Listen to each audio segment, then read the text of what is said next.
इंदिरा एकादशी कथा। धर्मराज युधिष्ठिर कहने लगे कि हे भगवान, अश्विन कृष्ण एकादशी का क्या नाम है, इसकी विधि तथा फल क्या है, सो कृपा करके कहिए। भगवान श्री कृष्ण कहने लगे कि इस एकादशी का नाम इंदिरा एकादशी है। यह एकादशी पापों को नष्ट करने वाली तथा पितरों को अधोगति से मुक्ति देने वाली होती है। हे राजन, ध्यान पूर्वक इसकी कथा सुनो। इसके सुनने मात्र से ही वायपेय यज्ञ का फल मिलता है।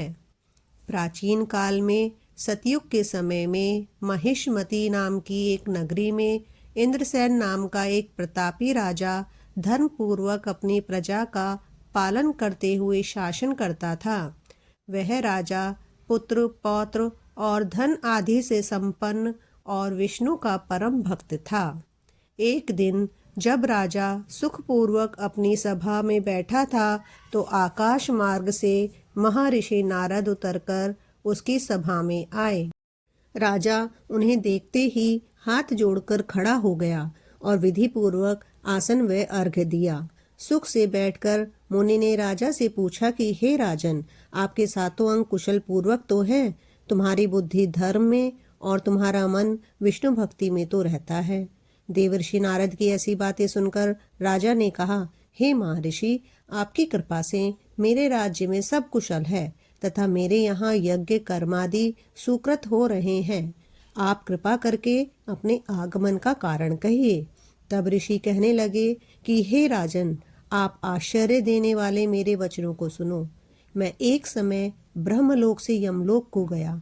वहाँ श्रद्धा पूर्वक यमराज से पूजित होकर मैंने धर्मशील और सत्यवान धर्मराज की प्रशंसा की।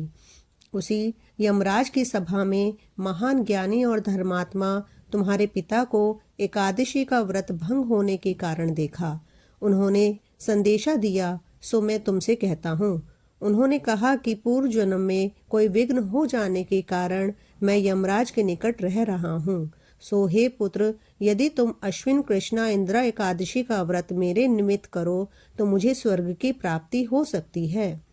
इतना सुनकर राजा कहने लगा कि हे महर्षि, आप इस व्रत की विधि मुझसे कहिए। नारद जी कहने लगे, अश्विन माह की कृष्ण पक्ष की दशमी के दिन प्रातःकाल श्रद्धा पूर्वक स्नानादि से निवृत्त होकर पुनः दोपहर को नदी आदि में जाकर स्नान करें। फिर श्रद्धा पूर्व पितरों का श्राद्ध करें और एक बार भोजन करें। प्रातःकाल होने पर एकादशी के दिन दातुन आदि करके स्नान करें। फिर व्रत के नियमों को भक्ति पूर्वक ग्रहण करता हुआ प्रतिज्ञा करें कि मैं आज संपूर्ण भोगों को त्याग कर निराहार एकादशी का व्रत करूंगा। हे अच्युत, हे पुंडरीकाक्ष, मैं आपकी शरण हूँ, आप मेरी रक्षा कीजिए। इस प्रकार नियम पूर्वक शालिग्राम की मूर्ति के आगे विधि पूर्वक श्राद्ध करके योग्य ब्राह्मणों को फलाहार का भोजन कराएं और दक्षिणा दें। पितरों के श्राद्ध से जो बच जाए उसको सूंघ कर गौ को दें तथा धूप दीप गंध पुष्प नैवेद्य आदि सब सामग्री से ऋषिकेश भगवान का पूजन करें।